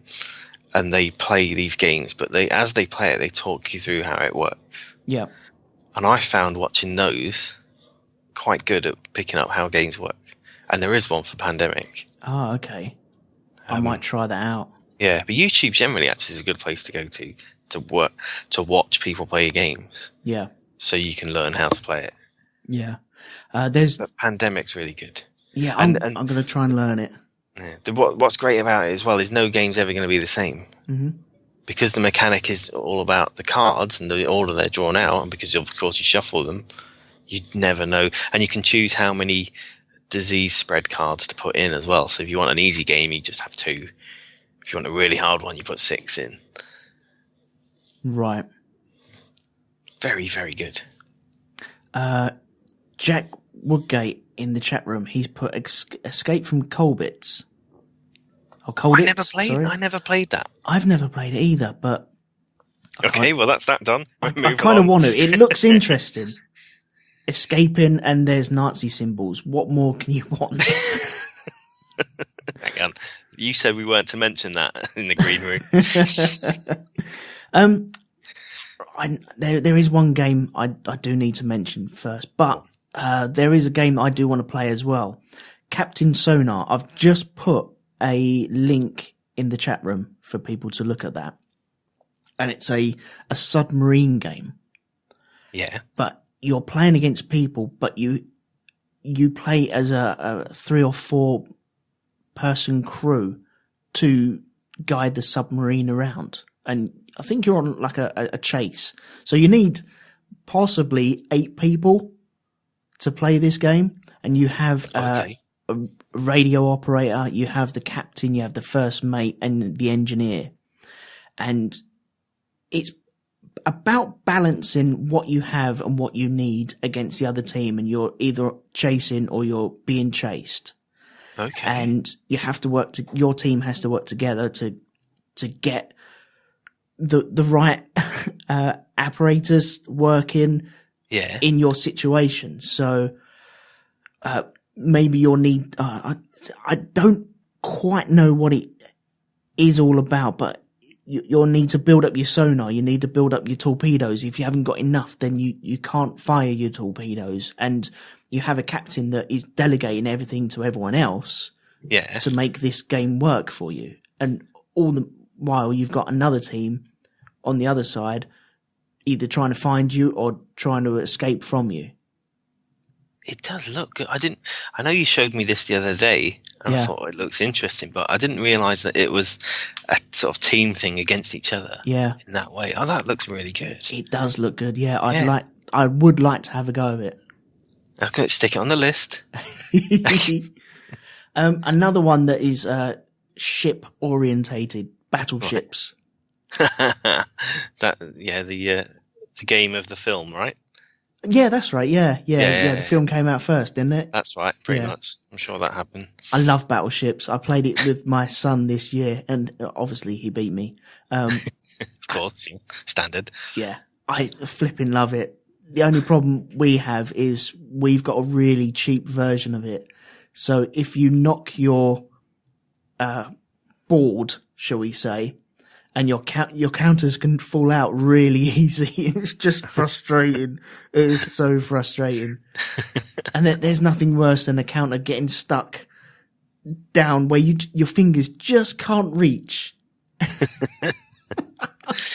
I never really had a proper sort of battleship set. You just used to play it on paper. Yeah, I didn't think of that. Yeah, you'd have to. Oh dear. That's just showing how posh I am. No, paper? God, no. I need the board game, crying out loud. I was just looking through, because you reminded me of something when you was talking about the Captain Sonar. Have you ever heard of one called Space Cadets? No, I haven't, no. Space Cadets, I think, came a bit before Captain Sonar, and it's another cooperative game. And you each play a crew member on the spaceship, and you get given a mission. Okay. And you have to complete this mission, so you can be the helmsman, who's driving, an engineer who allocates power out to things, a weapons officer shoots things, shields, sensors, captains, stuff like that. Yep. But in order to do your role, you have to complete little mini games. Oh, and okay. you're up against the clock as well to do it. And apparently it's really frantic, and you have to pass pieces between each other whilst trying to complete your game. And the captain's trying to organise everything, and you've got like a minute to do everything. And from what I know about it, apparently it just gets really frantic, and everyone loses all the time because you always mess up trying to do these little quizzes under pressure. And if you want to fire your cannons at something, then that means that the engineer has to have done their little mini game properly. I see what you mean. Yeah. And if they haven't, or if they're not thinking properly and they've allocated power to something else, then you can't shoot. So there's another one. It's similar title where it's sort of similar kind of thing. I may be getting the two confused. Where you've got a CD, so it's played in real time. So you put the CD in the CD player, and that has the missions on it. Okay. And so the idea is that your ship jumps into a place, you've got to scan it quickly, and while you're scanning it, you get attacked from all sides by all these different things, and you have to survive so the ship can complete its scan and then jump out again. Right. But while you're doing this, the CD, so your captain will be trying to organise and say, okay, well, what we're going to do in this turn is you're going to shoot them, so you need to get this power to divert it to this place and things like that. And then randomly, an alarm will go off, and you're saying you're under attack, and you've all got to do these things really quickly. And what will happen is someone will forget to do something, or someone won't have understood properly what you said, and they've shoved the thing elsewhere. And again, you end up just getting blown up. That sounds cool. Yeah. But it also reminds me of, there was records that you could have horse races on. And what? Yeah, right. Okay. You'd have a record, you put it on your record player, and then you'd play the record, and it would say, okay, right, you have 6 horses. It'd set out its stalls. Yeah. And then you have to bet on what horse will win. I can see a flaw in this game.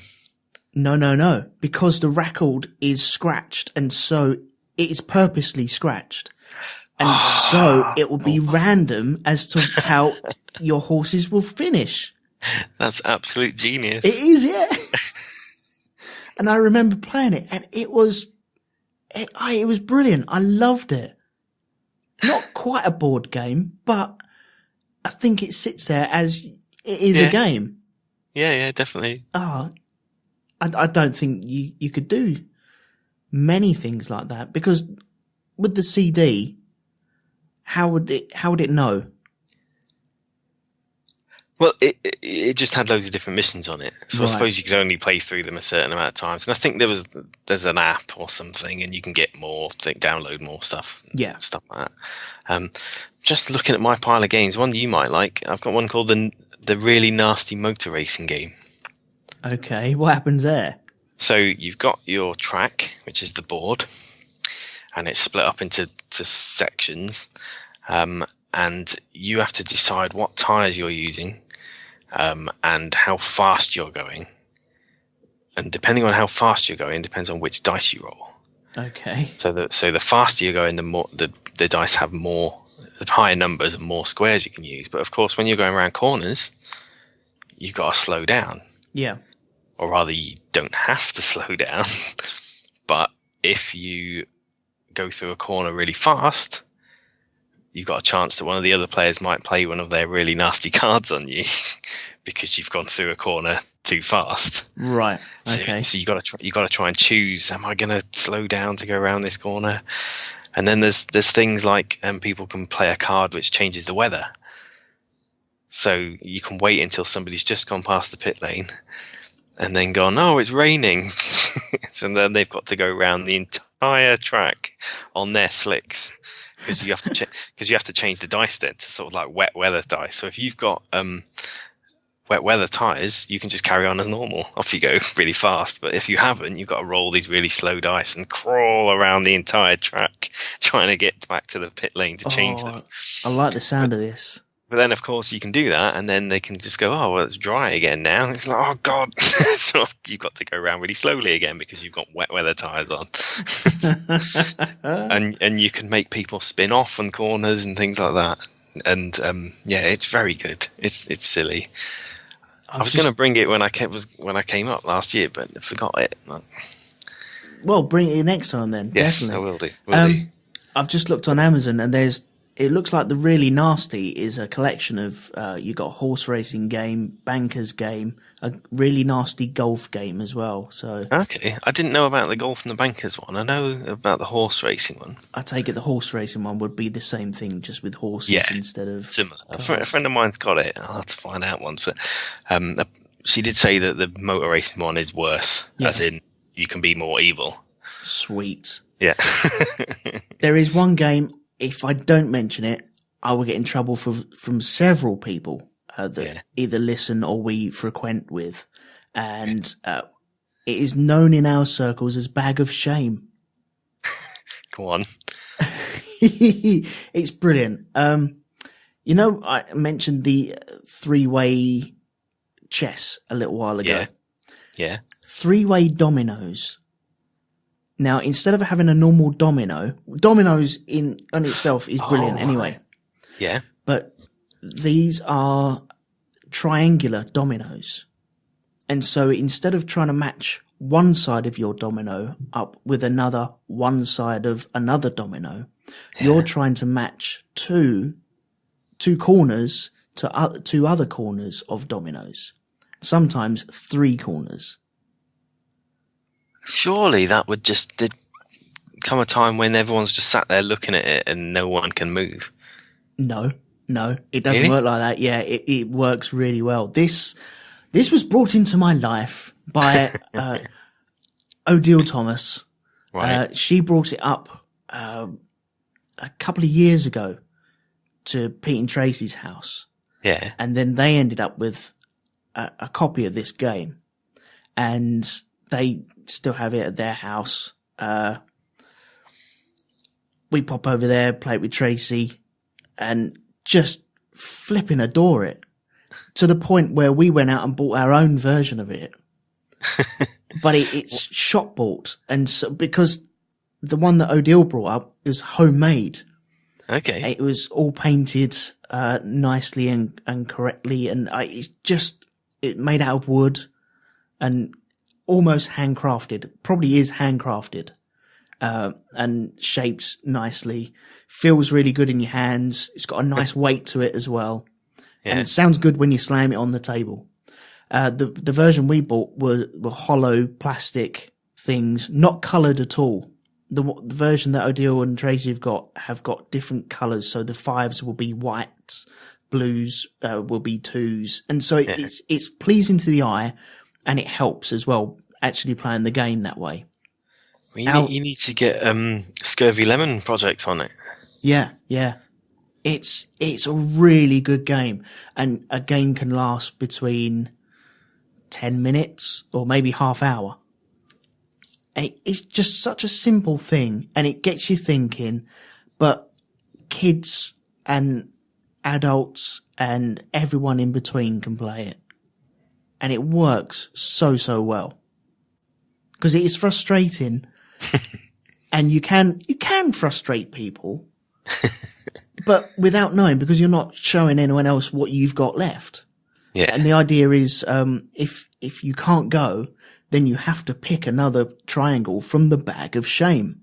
And if you can't go, then that's where the Bag of Shame comes from. It is the Bag of Shame. You have to put your hand in there.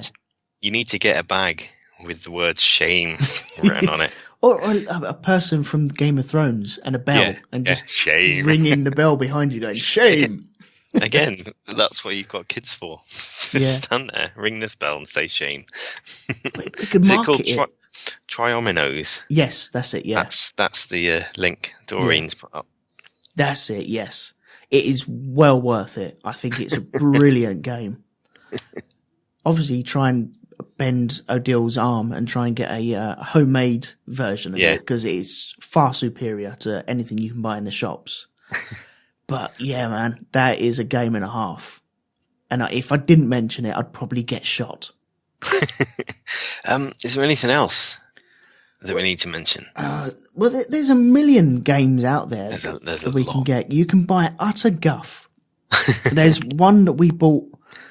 You know that game where you put Post-it notes on your forehead and you have to guess who it is? Oh, yeah. There's a board game for that where instead of putting how is there a board game for that? We have it. And I don't like either version. I don't like that game. I don't like having sticky stuff on me anyway, and just sitting in a circle with David Blaine written on my forehead and me trying to guess that I'm David Blaine. It just doesn't appeal to me. Am I an arsehole? Yes, David Blaine. You've got it. It's frustrating because you can't see it because it's above your eyes. Elton. Yes. That's the point in it. Yes. It's frustrating. And you can buy a board game of this now. Instead of going out and buying Post-it notes. for like 80p or something from Wilco's. You can buy this board game where you have plastic bandanas with little holders, and you put cards in the holders, and then everyone else can see it apart from you, and you just have to guess it. I hate that game. I hate it so much. I wouldn't recommend it to anyone. I'm trying to go through all the other ones that we've got. Connect 4. We haven't hit Connect 4. Is that a board game? Yeah. Okay. Well, it's in the board game cupboard, isn't it? That's true. It's on the shelf in the pub with Jenga. Yeah. Twister. That's not in the pub though, is it? Twister. I flipping hate Twister. Be. Really? Is that because we're old now? No, never liked it. No? Never liked it. And is it a board game? Twister? I suppose. It's in the board game section, isn't it? Yeah. In Toys R Us, it'll be there.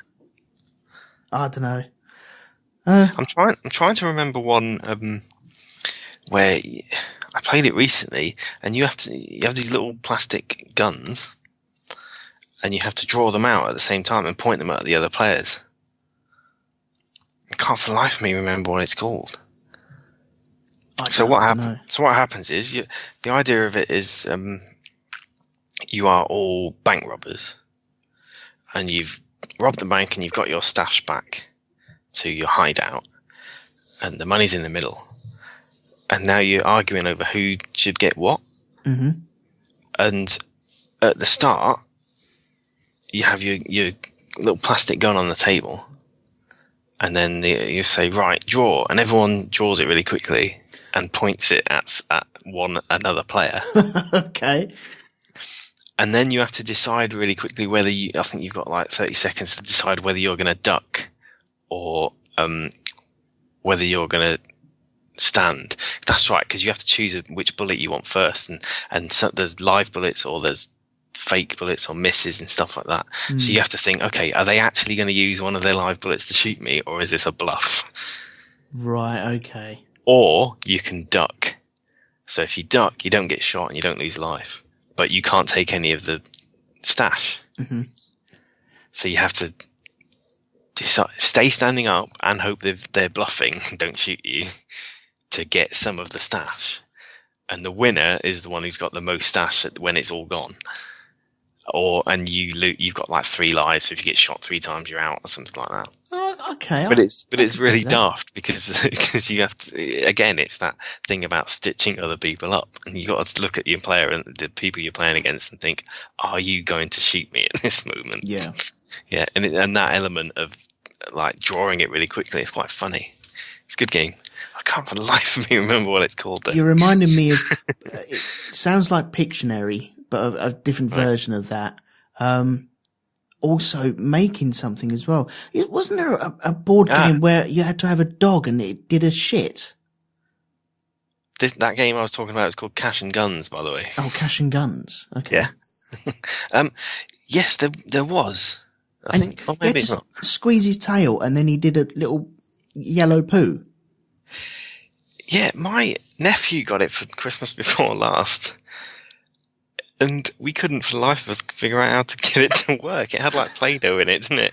And we just like spent most of the Christmas day just pumping this dog, trying to get it to poo.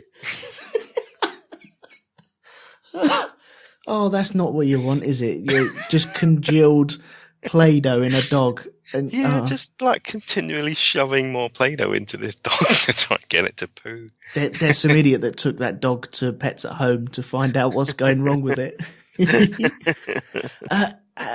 We've only got 5 minutes, so we're going to wrap it up in a second. Sure. Balderdash. Have you ever played that? No. Balderdash is brilliant. It can work in a number of ways. You have cards. It's a card game, but you are going around a board as well. And you have certain categories that you have to work from. You have initials, laws, famous people, and you can either make utter twaddle out about these things that you are given. It's easier if you play it and sit around with people, because I'm not explaining it very well because I'm rushing it now. But it can either be the funniest game in the world or the most serious game in the world, and it depends on who you're playing with or what your reasons for playing it are. You can either have a stupid thing where you can make up stupid initials, and if you're a little drunk, it is brilliant. But if you're in the mood for being competitive, then it can be brilliant too. But if you've got two people playing one way and two people playing the other way, it's not going to work. Okay. But I would recommend that as well. Okay, sounds good. You got one more? I think I'm good. Nothing comes to mind. Okay, cool. Well, I think we'll wrap it up there then. Okay, sure. Thank you to everyone in the chat room that's joined in and stuck board games and put it on my Amazon wish list. Crying out loud, you've cost me an absolute fortune in nostalgia there. Well, you've got to have something to do during the apocalypse. Yeah, that's right. It's not all just fighting zombies. No, that's true. Yeah, thank you for joining us. Thank you to everyone who's joined the Facebook group, which is facebook.com/groups/Shonky Lab. Please download this on the iTunes. Please leave us a review. We haven't had a review for a little while. If you use the iTunes, then it makes us crawl up a magical ladder that doesn't really exist, but it opens our horizons out to other people so they can see it. Have you got anything to plug, Lee? I'll say if anybody wants to sign petitions to do with Millwall FC and the local community getting their land stolen by the evil council. Sounds like a board game they should make. And dodgy developers, then please do. And I'll also put up a link to Board in the City, which is the cafe I was telling you about in Southampton. And if you don't live in Southampton, search out a similar kind of thing, because they're probably in a place near you and they need support as well. Good man. So, there we go. Yeah, I think I will search one out. Why not? Well, thank you very much for joining me for this, mate. It's been no worries. Always a pleasure. Excellent fun with technical errors and issues. Swearing, the usual Shonky Lab stuff. Swearing at your mother-in-law. Euphemisms, all of that stuff. Yeah. Oh, jeez. So thank you. Thank you to everyone who's listened to this, and we'll catch you again next time. I'm not too sure what we're talking about, but go to the Facebook group and you'll find out there. So thank you very much, and we'll see you then. Bye. See ya.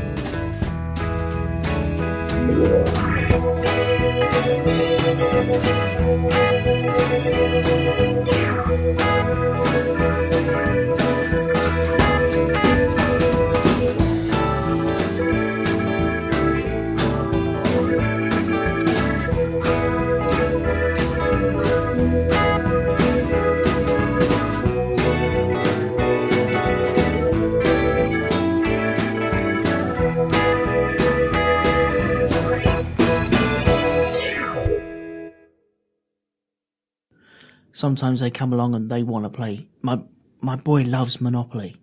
Yeah. And he's got a Manchester United Monopoly, so we have to play the Manchester United Monopoly. I've got the old Australian version, but it's still at its heart the same game. So it's fine. I just find it frustrating. I'm so shit at it. I really am. I'm not just saying that just for shits and giggles on the podcast. I am shit, and I do always...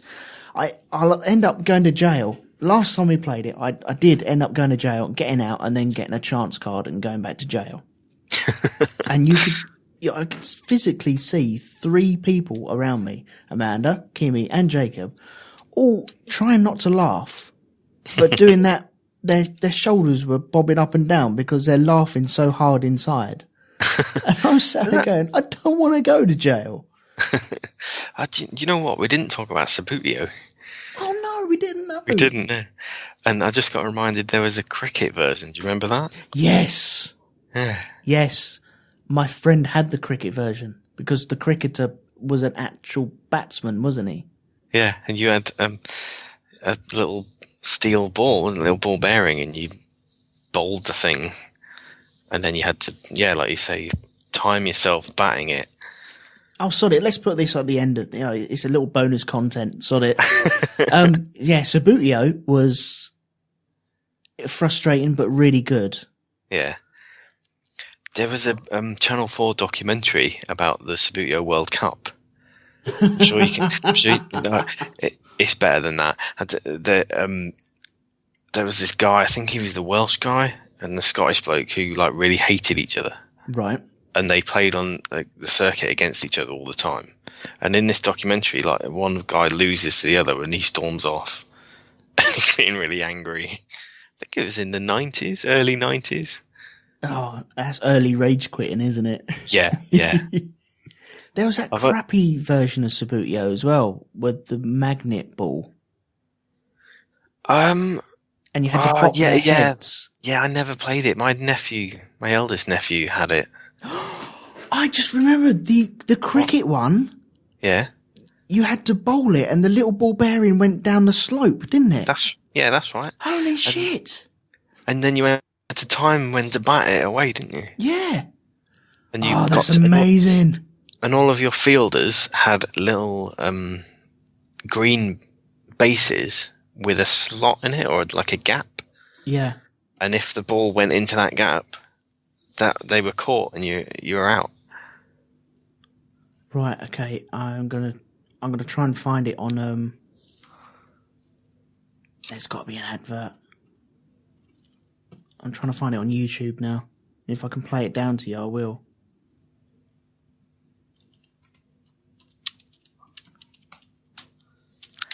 We didn't talk about Ticket to Ride. No, we didn't. No, bum. Ticket to Ride's okay. It's good. It's inoffensive and nice. Or Operation. Didn't play Operation. No, I saw Operation and I kept wanting to mention it, but wanted to talk about other things instead. I can't find the advert. Yeah. We didn't talk about Hero Quest. I don't know what Hero Quest was. I mentioned it, I think, briefly, but it was MB Games tried to make. So Games Workshop were doing their thing, and they tried to give it a wider appeal by making a sort of board game version of it, and it was great. It's very simple but good fun and it came with loads of little pieces, like a bookcase and a little table and loads of missions and little card doors and things. And you had a board with loads of squares and rooms on it, but you set up the thing each time depending on what mission you were doing. Right. That's pretty cool. I'm just looking at some videos on YouTube. There's a different football game out. It's not Subbuteo. Maybe it's their version of Subbuteo. It's called Soccero, I think it is. But the board has got squares on it, so... Soccero? I think it is, yeah. Soccero. Oh, right, okay. And it's got... Yeah, you have to put your players in squares. Ooh. What is so this? It's not actually flicking the game. Oh, it's a board game, is it? Yeah, it's a proper board game. Oh, wow. Oh, well, that's the rest of my year sorted. This version is orientated towards kids and teenagers. Yeah. The ones that obviously can't afford to play FIFA.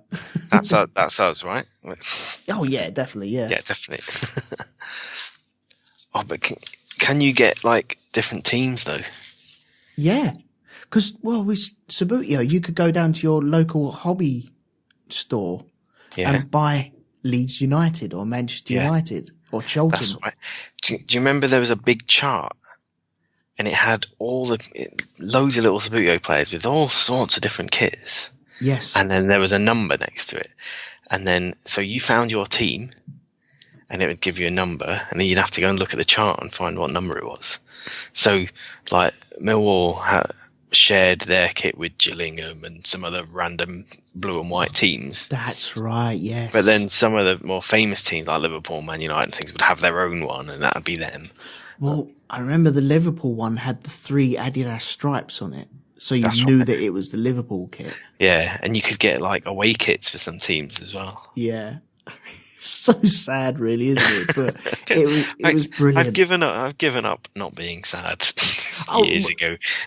Yeah, I don't mean it like that, but with Subbuteo, you could buy stadiums for it, though. Yeah, people would buy stadiums for it, and a special figure just to take throw-ins. Yes, and corners as well. There was like a little kicking thing, and you could buy referees and the dugouts with the little guys in it. Yeah, and one of the working floodlights. Oh my God, yes, it was around the time that Hornby were doing lights on trains and Scalextrics, weren't they? So, that's right, yeah. But the frustrating thing on that was the goalie, because you had that stick that went through the back of the net. That's right. It was impossible. If someone hit a decent shot, you can never save it unless it hit it by accident. And they always used to break, the goalkeepers. Oh, you'd end up treading on them. Yeah. Any of them. I always feel really guilty because when I was young, my stepdad gave me like loads of his old Subbuteo players, and they all got broken and things like that. But they must have been from the 60s or 70s and things that he'd obviously been keeping in a box, and I just ruined them. Whereas if you had them now, it's probably worth hundreds of pounds. Yeah, that place where we there's the antiques place, they had Subbuteo in there. The thing about Subbuteo though is because it came in a box, you always had a crease on the pitch. Yeah, do you remember the AstroTurf one?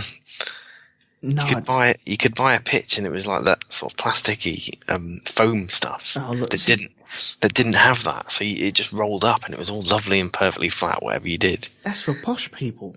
I didn't have one. I had the crease one like you did. I actually had little jumpers that I could put down for the goalposts instead. Tiny little Subbuteo jumpers. And my subs would have little jackets on as well. In my day, my Subbuteo players didn't even have legs. It would just base. But you'd be playing and you'd have that fucking crease in the middle, and it would be going down the centre as well. And and it would just roll off to one side or get trapped in it, depending on which way it went. You'd be too young to use the iron, and you wouldn't want to ask your mum, can you iron the Subbuteo thing again, please? Because it just wouldn't work. You'd end up melting it. Or if you did it yourself, you'd do it on the wrong side and melt the lines off. Oh yeah. You'd have Subbuteo written backwards on your mum's iron, and then she'd be doing trousers. Clothes, yeah. You have Subbuteo written on your bottom, on your school trousers. Oh dear. Flip it out. Well, if you've stuck with us for that, good luck to you. Yeah, you loser. Yeah, thanks. Thanks for downloading. You'd be just as sad as we are. Yeah. You could probably get another episode out of this. Yeah, could do. I think you could do. Yeah. So, if you are still listening to this, go away. Go on. Scoot off. Bye bye. Yeah. You've got something better to do. Yeah. I guarantee it.